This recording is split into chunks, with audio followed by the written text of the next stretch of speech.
Welcome to today's very special episode of Parmjit Speaks. Today is episode number 14, and today's episode title is Rising Strong, Survivor's Tale.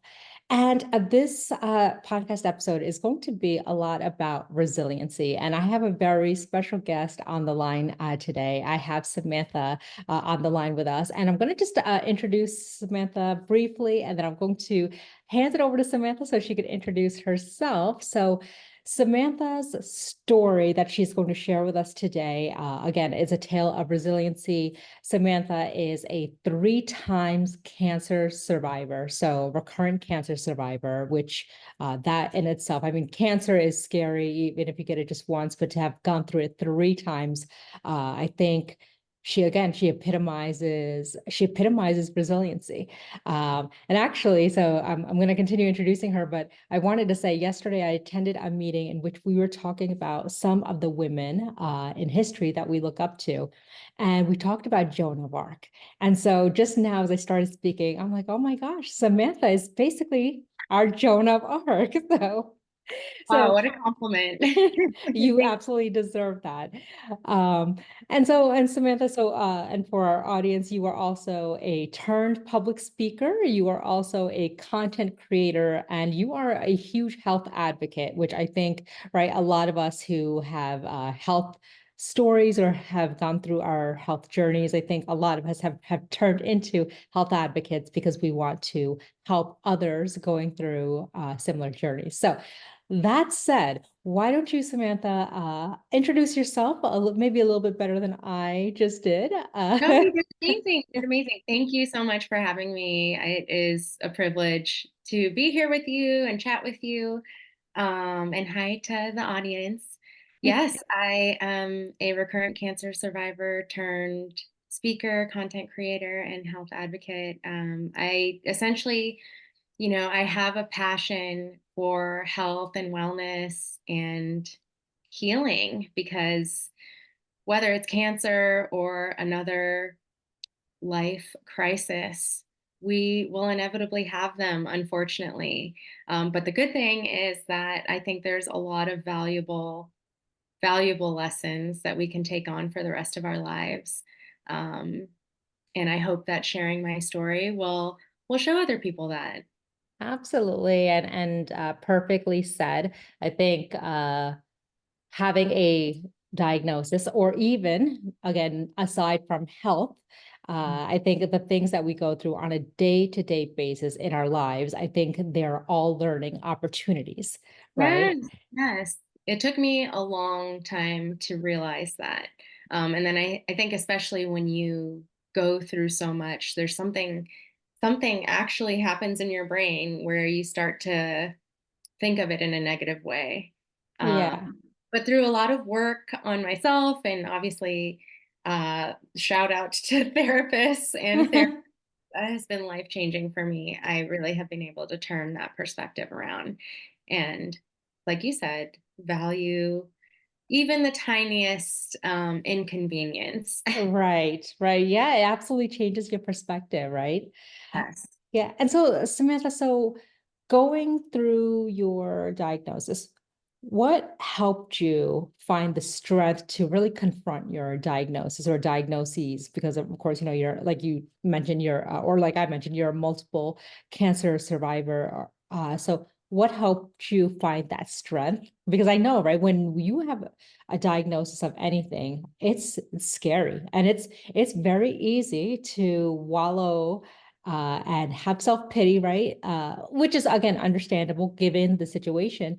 But how did you find the strength to say, okay, you know what? I am going to confront this diagnosis head on. But can you share a little bit about that? Definitely. I think that you mentioned a really important point that it is natural to sort of have some self-pity and even have some negativity. And I still do to this point, but have that thought process. But when you are literally fighting for your life, I think it's important to focus on the positive. And that really was something that I just had tunnel vision. I was like, I have so much to look forward to. And at the time when this initially started, I was only 27. Oh my So I gosh. felt like Yeah. I have so much more to experience and so much more that I want to do. I got to Yeah. slow down.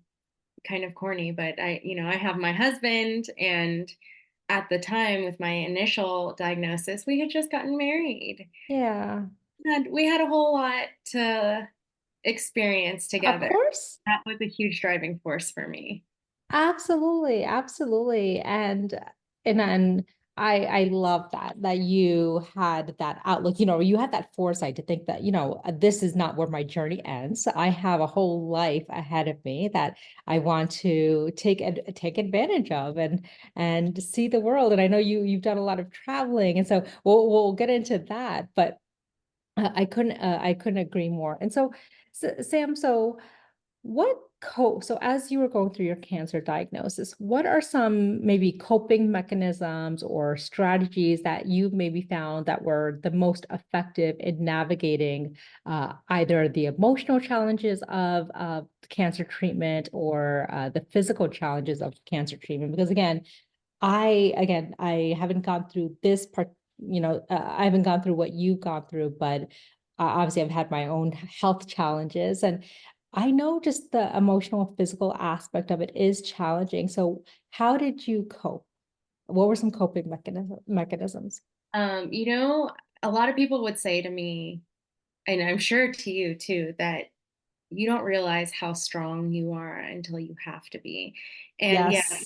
there's so much, of course, beforehand. And I'm sure you can relate to this too, is that you think, okay, I just got to get through this one treatment, and then it's one thing and one thing and one thing. So I would say something that I have, I guess, learn to be really good at is take one thing at a time, even if it's the tiniest step possible.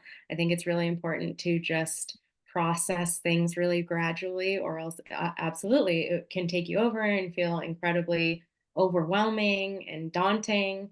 So if you just literally take the step in front of you, you'll find yourself farther than you imagined you could be.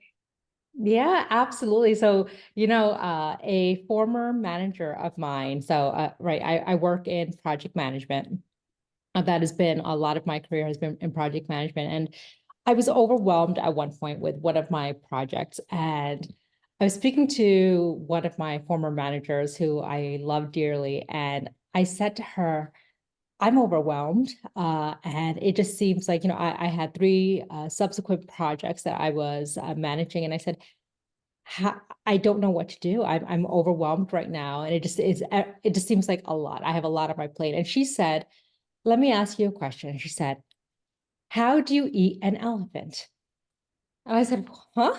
She said, if you were to eat an elephant, not that anyone wants to eat an elephant, she said, how would you eat an elephant? I said, well, I guess one bite at a time. And Yeah, she said, and that is it. She said, exactly.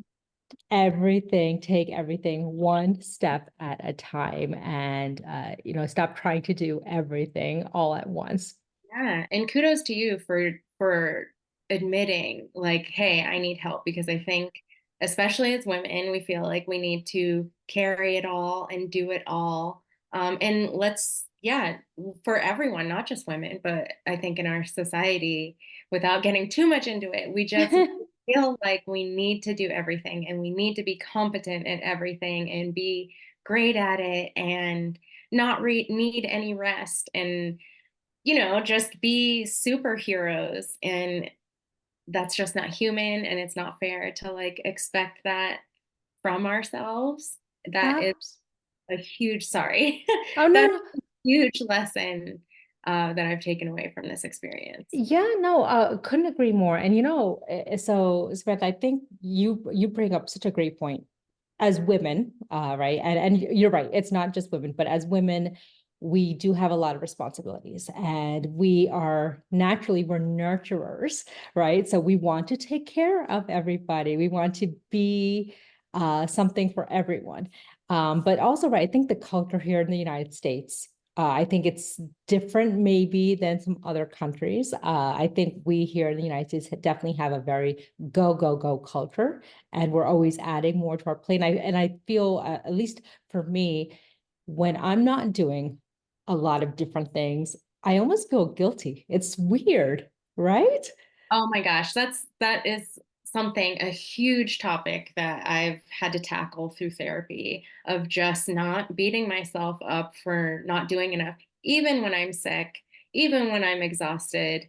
And it absolutely has been an unlearning of so many pressures and expectations that I put on myself through my whole 35 years of life. Yeah. We all do it. I right now, so I'll give you a perfect example. Right now, I have so much on my plate. I have so much on my plate. And the way I relax is by watching, I hate to admit this, trashy reality Oh, I love TV. it. No, same. There's something so indulgent about it, I There is, right?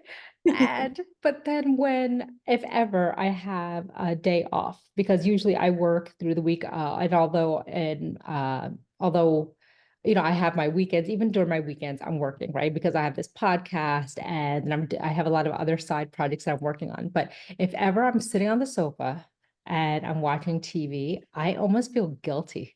Like, oh my gosh, how dare you sit down and do something for Oh, yourself? I know, but yeah, there is that, I hope there is that realization that like you are doing so much and you have so much on your plate. And the only way we can tackle these things is if we give grace for ourselves and allow us that recharging part of our lives too. It's Yeah. just as important. Absolutely. And I love that word you use, grace. I think it's so important for all of us to show ourselves some grace, because I think we often don't give ourselves the credit that we truly deserve. And I think we just in general need to be kinder to ourselves. Yes. Uh, right. Um, 100. yeah. And so, Samantha, as you were going through your journey, were there any unexpected sources of inspiration or comfort that you found, whether that's in a person, whether that's maybe in a family member, or maybe others going through what you went through, who you feel really played a role in your resilience? Yeah, absolutely. A lot of people say, and I can attest, that like life crises will sort of uh, clean up your social circle, if you will. Um, and at the same time, I found that I had a lot of people in my life that maybe I wasn't as close to before I had cancer, who really Mhm. showed up for me. Um, would come and bring me food or come and just chat, because it is, going through health problems is really isolating. And on that same note, my treatment put me in a lot of places where I would have a lot of unlikely friends. I made a wonderful friend named Mel for many years, who I met at my radiation center.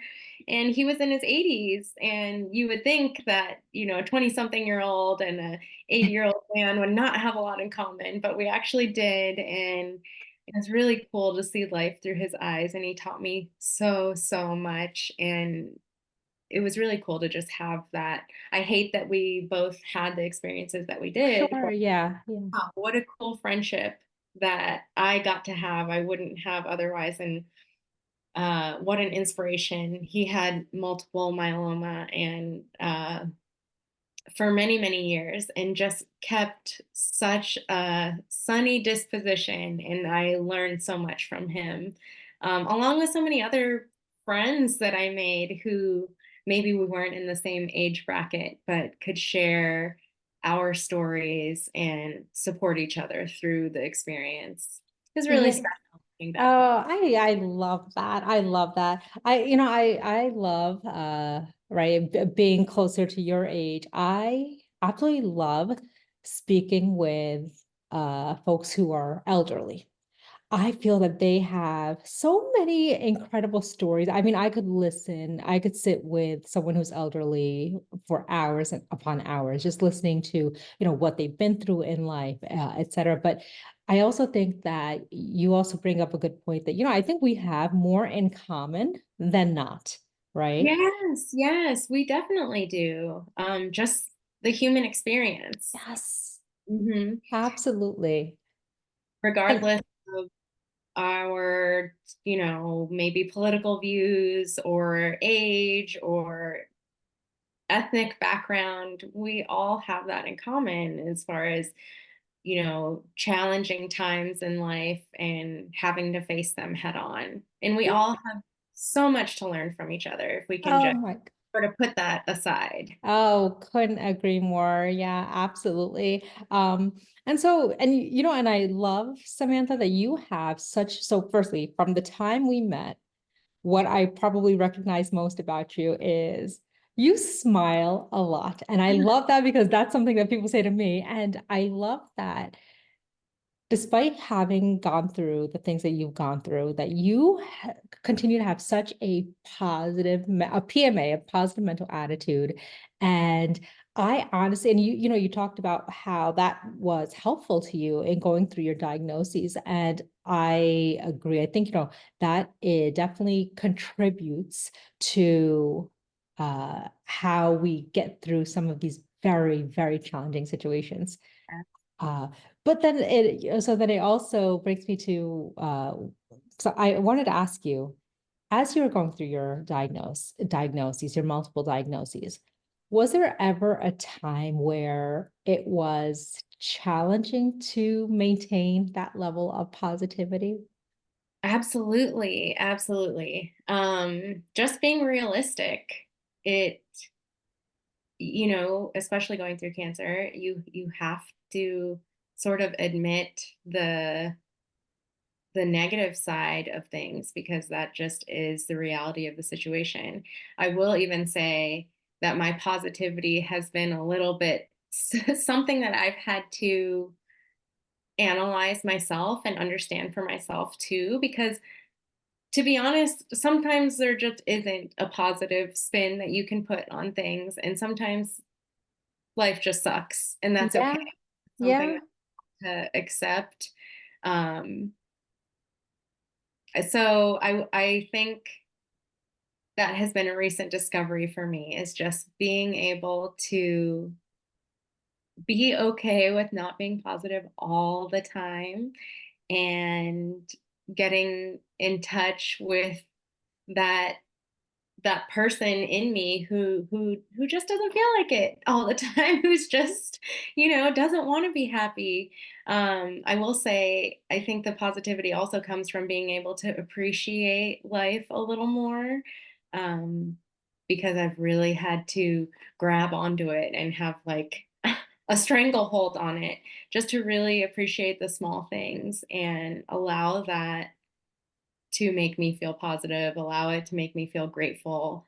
When, looking back to my life prior to cancer, maybe I wouldn't have looked at it that way. Maybe I would have let all the little inconveniences of every day get to me, or, not face the bigger challenges with such a compassion for myself. Oh yeah, absolutely. I think that, right, going through something like what, you and I have both been through, I think it absolutely shifts your perspective. So two things. Yeah. It's hard to not it's hard to say, you know what, it's okay, like you just said, to not be okay. And especially when you're so used to being positive and always smiling. And also knowing that that's what everyone expects of you, right? Because how many times have you, right? Because you are such a positive, bubbly, smiley person. How many times has it been where you're not smiling and everyone's like, are you okay? What's Right. wrong? What's going on?" I have actually heard people tell me like, "Oh, I can't picture you not happy." And trust me, it happens a lot. Um, I want to say I see the same thing in you too, just such a radiant person. And so I definitely appreciate that as such a compliment. Um, Thank yeah, you. positivity can be a defense mechanism. It can be a coping mechanism and be the only thing that you like hold on to for literal dear life. Um, but at that same time, we definitely have to learn to sort of let go of it and be realistic. And that has been a process in itself for me. Uh, to not always see the silver lining and just be okay with that, because I guess that's a good thing about life, is that it's constantly going to change. And that's something that I try to hold on to, that if it's not okay right now, if I keep going, I'll find out that it'll change. It will be okay. Absolutely. Yeah, exactly. Exactly. And right. So cliche to say, but it really is true. There's always another day, and the clouds eventually part and the sun shines, and things can, things will only stay or dark only can sustain for so long, right? Before light has to emerge. And yeah, and then yeah, also appreciating the dark days while they're there too. It's definitely not something that I saw, and not something you can see when you're in it. It's too dark, you know? Yeah. Mm. Yeah. But absolutely looking back, I can say, well, I'm glad that I kept going, because I'm happy to see what I've learned. I'm happy to see that, oh, that was very cliche, but for a reason. Yeah. Um, Hindsight really is 2020. It really is. It really is. And then I kind of want to go back to, so, we already talked about perspective, but you're you're number one, you're so right. I think having a diagnosis, it changes your perspective, because I think same, I maybe would have approached life very differently had I not been diagnosed. And now, of course, I've been in remission for 7 years, but had Yay. I, yeah, yay for remission. uh, but had I not been diagnosed, I think that maybe would I have still been as positive of a person? Yeah, I think I would have been, but I think my perspective on a lot of things would have been very different. I do think I appreciate things a lot more than, like, even you, right? I think you are somebody who is an appreciative person in general. I think you would have had gratitude in general, because I just think that's who you are at your core. But I think having gone through the things that we've gone through, I think it just changes the way we look at things. It just makes us appreciate things a lot more. I mean, simple things, right? Like for me, being able to walk out of bed, and on days that I wasn't feeling well, just saying, okay, I'm not feeling well, I'm going to stay in bed, or maybe I'll walk to get some medicine. When I got diagnosed, all of a sudden, walking wasn't as easy. Uh, every time I got sick, it was like 10 times worse. And all of a sudden, I appreciated those little things. I appreciated being able to walk. I appreciated, right, being able to jump. I appreciate there's so many. Oh, the heat all of a sudden became an issue for me. And all of a sudden, I'm like, I love the heat. I love when it's hot. But all of a sudden, oh, but it just made me appreciate, again, it made me appreciate things that maybe I took for granted early, but prior to my diagnosis. Yeah. I think when you have to fight to be here, and you do get to be here, everything else is just extra. Yes. And I will say that I have not always seen things that way. It has been quite the opposite. I'd be like, oh, I have to deal with this again, or well, I guess I just deserve all of these bad things. And every tiny little mishap would sort of set me off. But through a lot of work on myself, and I can't emphasize it enough, a lot of compassion for myself and why I am the way that I am, I've come to realize that yes, being here is the prize. And every tiny little thing, whether I get a green light at the traffic stop, or um, find I don't know, some cash that in my pocket or something. That's just a little extra thing that I can say I would have definitely overlooked had this not all happened. And one of the biggest things that has changed, I think, for me is, like you said, we both have this sense of gratitude that is multiplied over. Um, I think I would have been grateful, not as much. I obviously, but the biggest thing for me is I think my emotional maturity. Uh, I definitely had to find a sense of myself and Yeah. love myself and be myself. Before cancer, it was a lot of, well, what does society expect of me? What do the people around me expect of me? I have to make a certain amount of money. I have to make, I have to be at this certain position at my job, and we have to have, the American dream. But when that is ripped away from you, I lost my job. And then, when you don't have your health, you can't do anything else. Yeah.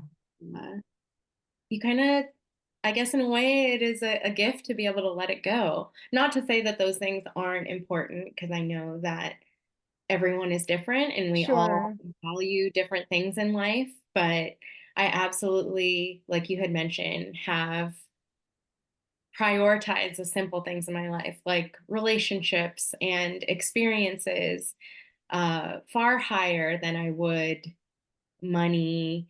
Um, I mean, money is just a way of life, of course, Right. but Yeah. Yeah. it's not my like number one goal, or a career, which, I would have been in like mad pursuit of for this. But now I'm just like, you know what? I'm healthy. I have my family, I have my friends, and like we talked about earlier, everything else is extra, and I'm just open to seeing what comes my way. Yeah, no, and so well said, so well said. I think that our priorities shift, and all of a sudden we recognize that maybe things that we thought were really important really aren't. You know, so around the time I was talking about perspective, right? I now believe that what we think sometimes becomes reality, and our mindset, right? We really have to have a mindset shift. And I say that because, right, so going back to talking about perspective, when I so around the time I was diagnosed, I also so my family's house in New Jersey had burned down. And fortunately for me, I mean, I wasn't in the house when it burned down. I was over at friends. But so when I got the call in the morning from one of my brothers telling me that the house had burnt down, I just, I thought he was joking. And anyway, luckily nobody got hurt. Everyone got out safely. But I cried and I was devastated. And I thought, oh my gosh, why, we lost so much stuff. I was thinking about all the material stuff. And I just had such a negative outlook. And then after that, the very next day, somebody hit my car. Oh, And 2 days later, somebody hit my car again. mm, And then I dropped it off at the body shop, and somebody at the body shop ended up damaging my car. This was all in the course of 7 days. And through this whole time, I had obviously, right, just such a negative mindset that, mhm. oh my gosh, woe is me. I can't believe this happened to me. And it wasn't until I felt that I was attracting a lot of bad energy, and not that I was bringing bad things upon myself, but in a way I felt like maybe I was. Um, and then my mind just started, I had to shift my mindset. I said, you know what? Nobody got hurt in the house fire. Sure, material things were lost, but everyone survived. Everyone's happy, healthy. Yeah, your car got hit, but none of those times were you hurt, and two of the times out of the three, I wasn't even in the car. So again, it could have been so much worse. And so just I think having that diagnosis, it just forced me to change the way that I looked at things, and my view of things. Yeah, I'm proud of you for, confronting that, because I think it happens to so many of us, and we sort of sit in that mindset. And it's almost easier to be like, of course it's going to happen to me. Of course of course it's going to be a bad thing. And you actually have to work on your own mind and your own self to be like, oh, no, wait, let me turn that around. Maybe I missed this other really bad thing, or thank God this happened, because otherwise I wouldn't have. I can't, of course, right now, I can't think of a specific instance. Just really being open and accepting of whatever is happening in your life and being able to see it in another light is really powerful. And going back to what you're saying of seeing it in that way, it's almost like having blinders on. And I've learned that trauma will actually do that to you and your brain. It'll sort of alter the way that you perceive life. And it is actual work to be like, okay, no, I'm going to rewire that in a sense, and I am going to choose to see the opposite side of this, because they both exist, they're both true, but I'm going to lean into this positive one. And I have absolutely found that the more that I do that, the more that I will say, I'll acknowledge the bad, of course, Yeah. but also say, hey, no, maybe it's working out in my best interest.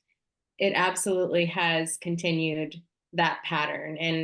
And that, I guess, to speak on what you're saying of attracting that negative energy, it's the same thing. When you choose to see the positive side of the coin, you're kind of attracting more positive, in my experience. Yeah, yeah, I no, I'm right there, right in line with you. I think that is so true. And I also love that you mentioned that sometimes things that we go through, they absolutely they change our brain. I mean, and I think science has shown that, right? Yeah, And so yeah, they rewire our brain. And even I think I was reading something that was talking about, even, right, so this is unrelated to this, but even microaggressions that, right, that we experience, even that again rewires our brain and the way we think about things. yeah, absolutely.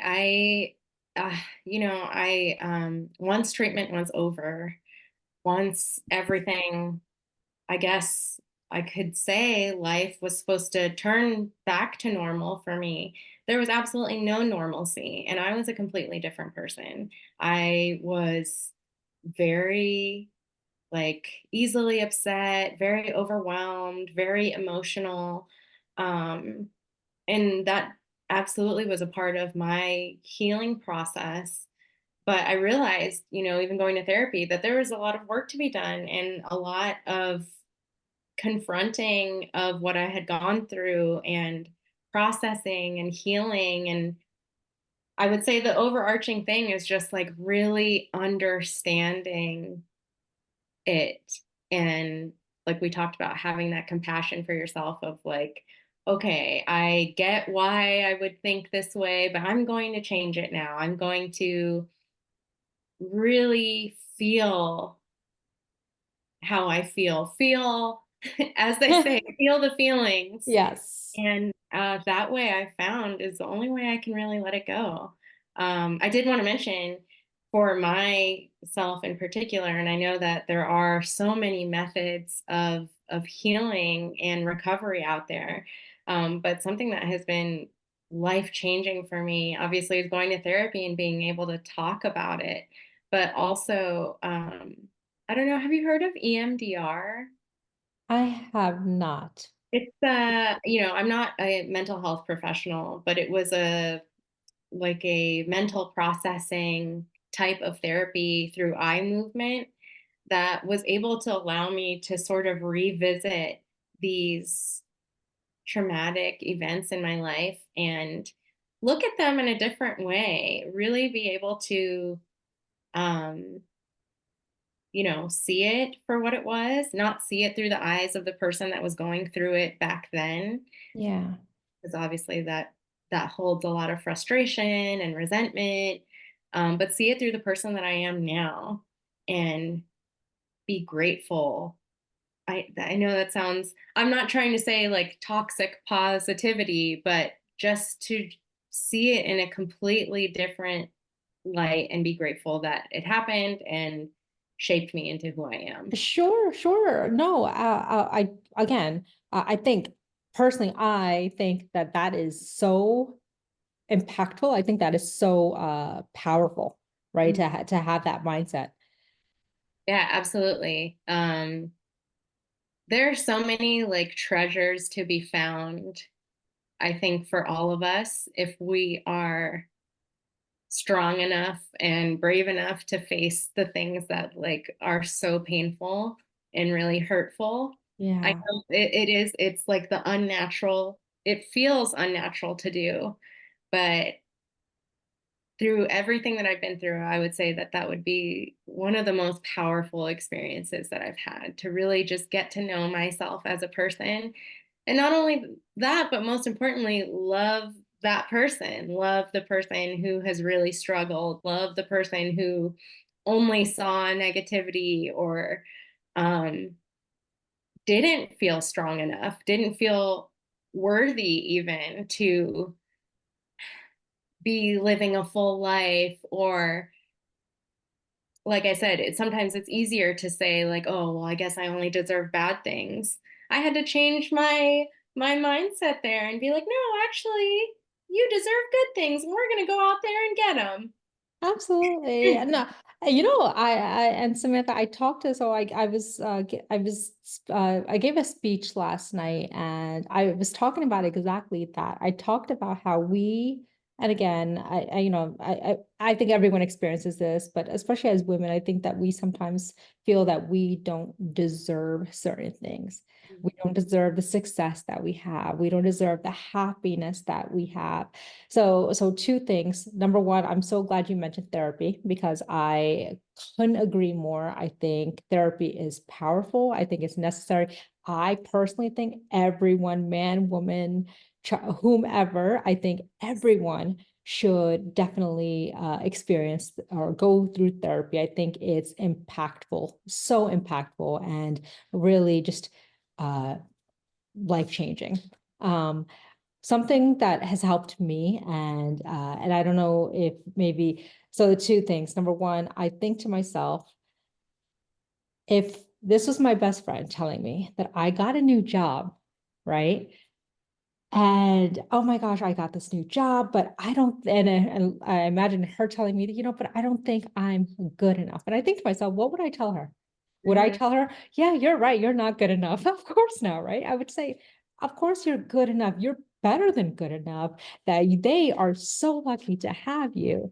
Yes. Right. And I think to myself, why don't I speak to myself that way? Why don't we show ourselves the same kindness that we show that those individuals that we care about? And then another practice that started is I look at the picture of me when I was a little girl, and I treat her as though it's not me, that I'm looking at somebody else. I'm just looking at this little girl, and I think to myself, what would I tell this little girl? Would I Yeah. tell her she's not good enough? Would I tell her not to show her self-compassion? Would I tell her that, hey, you're going to go through these things, but you're not strong enough to go through them? No, of course I wouldn't say those things. So uh I don't know, those two practices have just thinking about how would I feel if somebody were saying this to my best friend, or if my best friend was telling me this, having that conversation with myself instead, and then just seeing, looking at that picture of little young me, I think has just been such a mindset, has helped me shift my mindset dramatically. Yes, 100%. I think it's so important and powerful to acknowledge that our past selves, whether if we're the littlest versions, or last week where, maybe I didn't handle things the best way that I could, to just always have compassion for them and root for them, um, and be really grateful for them, because the truth of it is that the person that exists today wouldn't exist without them. Mistakes Yes. and flaws and all of it. Yes. I think that that is so, so important Yeah. for all of us, really. Yeah, to just cherish that person and not hold on to it too much, because I think I have definitely been guilty of that, just completely looking in the rear view mirror, but have that balance of um, acknowledging your past Yeah. and to let it fuel your future. A very cliche, but I think that that's important. There's so many things that I was just like unwilling to see that were actually holding me back. Oh yeah, yeah. And but I'm glad that you recognize that you, and again that you had the foresight to, right, to be able to see that, and to confront it. Mm. And so Sam, and I realize that, so we're running a little bit out of time, but there's so much I want to ask you. I want to ask you, so when you were going through, right, your diagnoses, were there any friends, family members who contributed to your resiliency? Absolutely, my husband, like, he has been just unwavering in his support for me, even when I am not the best version of myself, even when I don't even believe in myself. He had this way of completely believing in me and what I was capable of and focusing on the future. Um, so I know I can say 1,000% that I would not be here if he were not by my side. Um, my parents too have been incredibly supportive and in their own way, I think especially with a Filipino and Mexican cultural backgrounds, food definitely Yeah. a way of showing your love, and it fuels us to go forward, especially when we're dealing with health issues. So that is something that I'm really grateful for, and that is how they're able to show up for me too. There's a lot of friends that, like I mentioned before, maybe we weren't as close Yeah. beforehand, but they found their way into my life, and it was a mutual thing that we just would get closer and find out that, oh, we actually have a lot in common and can support each other through what each of us are facing in life. I love that. I love that. So I think you had also talked about earlier, right, that you it going through the diagnosis also taught you a lot about people who you thought were friends, right? And I think, right, going through something like, again, a diagnosis or any hardship in life, right? I think it teaches you a lot about other people. It teaches you maybe a lot about individuals who, like, as you mentioned, right, who you thought were friends, but then also individuals who are surprising allies that you're like, oh my gosh, I would have never thought that you and I would, number one, be friends, but number two, that you would be one of my biggest supporters. Right. Yeah, it's really special when it happens that way. At the same time, it is a heartbreak to sort of mourn the people that Yeah, yeah. um maybe you had higher expectations for in life. But again, there's a lesson there in um, seeing people for who they are and how they present themselves in your life instead of how you would like them to be. And then being able to let go and kind of just accept that maybe it is the way that it's supposed to be. Maybe it's beneficial in this moment for me to sort of let go of that relationship, and embrace the ones that come full force for you. Yeah, yeah, I agree. In my journey, I had two, I had I'm very fortunate. I had such a great support system, such a great support system. And I talk about these two individuals often because I love them so very much. So, I'm not married. So But I did have my baby brother, who's 10 years my junior. He actually went with me he took off a month from work and went to Mexico with me, which is where I'd gotten my chemotherapy-based stem cell transplant, also known as HSCT. He went with me to Mexico for a whole month. He cooked for me, he cleaned, he didn't just help me, he helped even the other patients who were in Mexico. He was just so incredible. And then, and he's also the one who, when I was still in my diagnosis, I can't count the number of times I fell and he would carry me. And I will never forget, there was a day I had a really, really high fever and I couldn't get out of bed. And he literally took me and carried me out of bed, down the stairs, into the car, and took me to the ER. And I mean, like that's just who he is. He's my baby brother, but honestly, he acts like an older brother. Uh, and then there's my best friend, and who I've known since I was 9 years old. She is, my gosh, she's a force to be reckoned with. She let, God forbid, if a doctor or anybody right within the healthcare system ever said, "Oh, well, we don't know this answer," my best friend would say, "Well, why don't they know the answer? Do you need me to Right. talk to them? I'll make the calls." And she is probably one of my biggest supporters. And honestly, like you said, right, you don't think you would have maybe gotten to where you are without your husband. I don't think I could have gotten to where I'm at, honestly, without my best friend. She's just, yeah, even actually, when I talk about her, I actually get emotional just because she just means that much to me. Sounds like a really amazing person. I'm so glad that you have her in your life. Uh, And yeah, I think it's really special to have those people who show up for you. Even like you said, he's your baby brother. Like, yeah, there's always going to be that part of you that sort of looks at him like a baby, like he's yeah, right here, he's yeah, taking care of you. How cool is that? right, exactly. Things come around full circle. Yeah, definitely. Um, and so, Samantha, again, you have been through, number one, you've been through so much, much more than I feel that anybody should ever have to go through, right?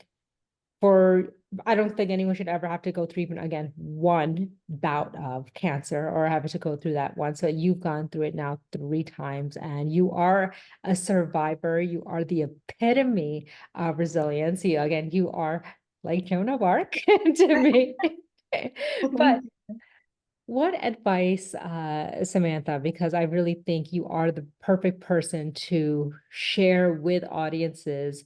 Maybe what is some advice that you could give individuals who are either going, I was going to say, through anything in their lives, but really specifically, maybe cancer. If you were to share some nuggets of wisdom with others going through maybe what you went through, what would you say? Um, I think this is applicable for definitely for people going through treatment or even caregivers. Anyone facing a hard time in life is to take care of you, whatever that looks like.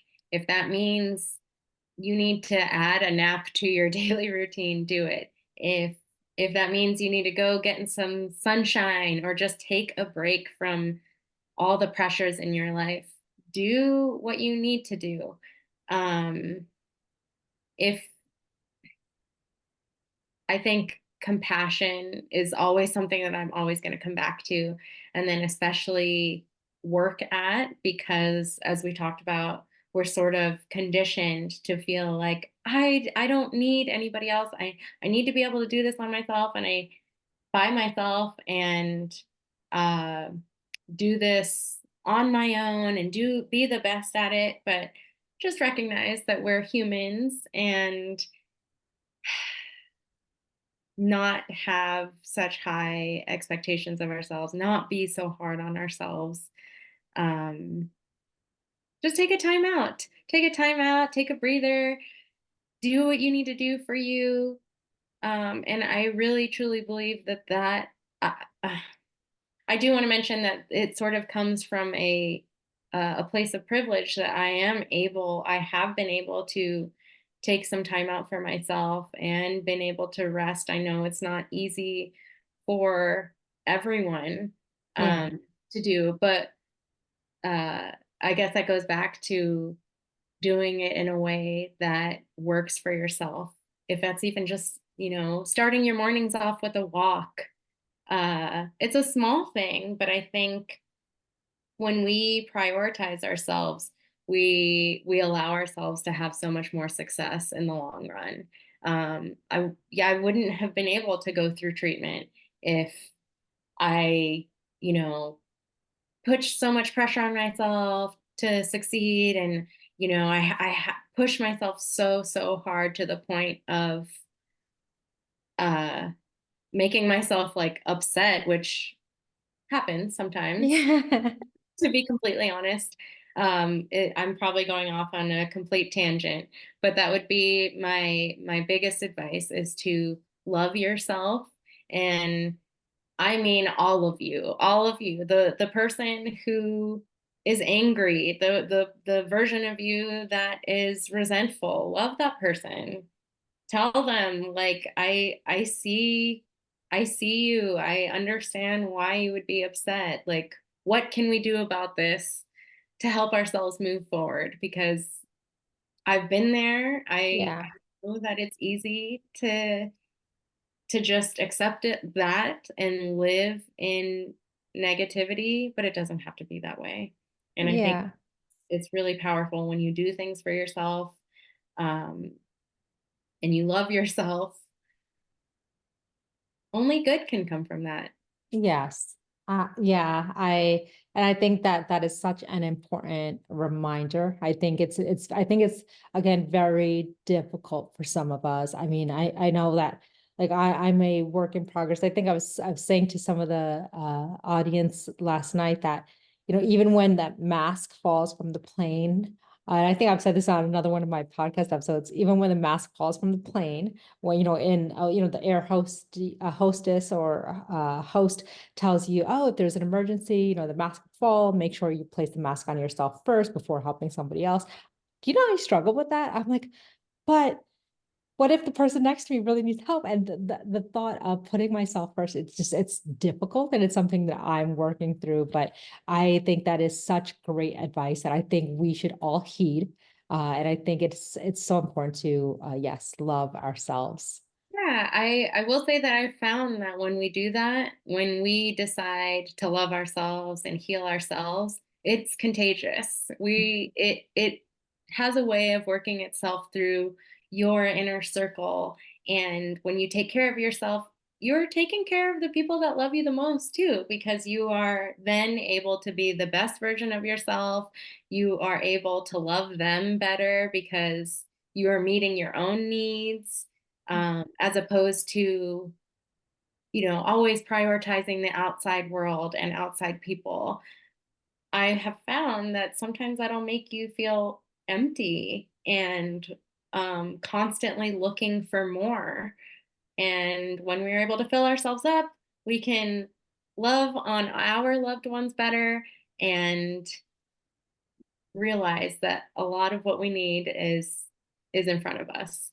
Yes, yes, perfectly put. I think when we are not prioritizing ourselves, we end up feeling depleted.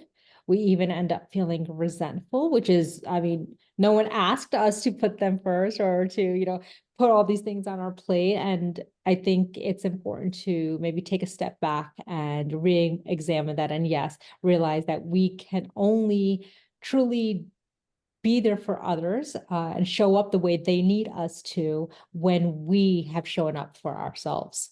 Amen. That is Yeah. that is a great way of putting it. Yes. Yeah. And so what I like to leave off with, Samantha, so before we say goodbye, I always ask my guests. So I know what you're doing now, right? I know you went through your diagnoses. I know you are a huge health advocate, and which thank you so much for the work that you do in the advocacy space because it's so needed. It's so necessary. But what did you want to be when you grew up? If you hadn't gone through, let's say you hadn't gone through any of this, right? This nasty diagnosis, how would your life maybe look different if child Samantha was looking forward? Yeah, that is a great question. I want to say thank you for everything that you do. first and foremost. Thank you for having me. It has been a wonderful conversation.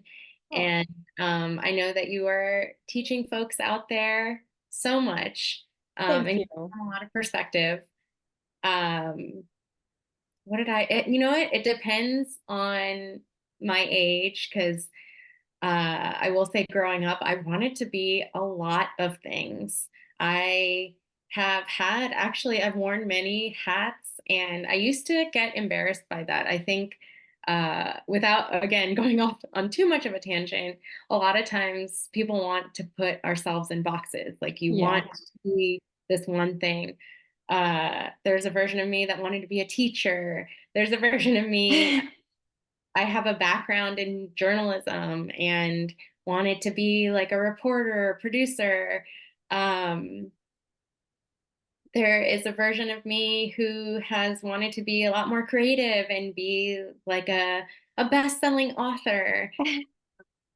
I think the really cool thing is that I've started to realize that I can still be all of those things. And it's been actually really cool to see that everything that I've gone through is actually allowing me to sort of fulfill those roles in my life. Um, yeah, so thank you for helping me come to that realization that maybe I didn't get to be a school teacher. Maybe I didn't get to be, a Pulitzer Prize writer. But I think by sharing my story and hopefully showing and teaching about the things that I have learned, maybe I'm doing that in a really small way. Yeah, no, you absolutely are. You are absolutely are. So firstly, thank you very much for your very kind compliment. I think you absolutely are. And I will also say it's never too late, whether it's now, whether it's when you're 80. I think, right, you would agree with that. I think it's never too late. I also, right, I'm not doing if someone had told me you're going to be a project manager when you grow up, I would be like, yeah, right. Like, first of all, like when I was that age, I was like, what's a project manager? So I thought I was gonna be either a Bollywood actress or a dancer because I've always loved dancing, but also journalism. I've been writing like you. I've been writing from a very young age. As a matter of fact, that is where I found solace when I was going through some of the things I went through my childhood. But also, yes, I also thought I was going to be I have a book authored by now, and I do have one eventually coming out. But it's never too late, right? And I love the term you use, version. There are so many versions of ourselves, and we can cultivate those versions whenever we want. And then maybe even decide, you know what, maybe I don't want this version of myself. So Yeah, I like that. thank you. Yeah, we can always start over. We can always change our path. And like you said, it really is never too late because the truth of it is that we are here to experience. And whether you're, a senior or you are fresh out of college, you can chase whatever it is your heart is telling you to chase because that's what we're here to do. Absolutely. So well said, so well put. Well, Samantha, I just want to thank you again for this just fabulous conversation. I want to again congratulate you on surviving, beating cancer 3 times. Thank That's just oh, you are incredible. So are Uh, you. thank you. Congratulations to you too for facing everything that you have and overcoming it. And the same thing. I think it takes a special person to go through some really hard stuff and see value in it instead of letting like pain continue. It's Yeah. always going to be there, but I think it's really special that we are both able to not let it overtake us. Yes, absolutely. And I agree. I think it's powerful to take something as dire as a diagnosis and use that to make a positive impact in the world. And again, that is what you continue to do. So thank you again for this great conversation and for being on this podcast. And I think a lot of folks who are listening are going to get so much inspiration from you. So thank you. I hope so. Thank you. Okay.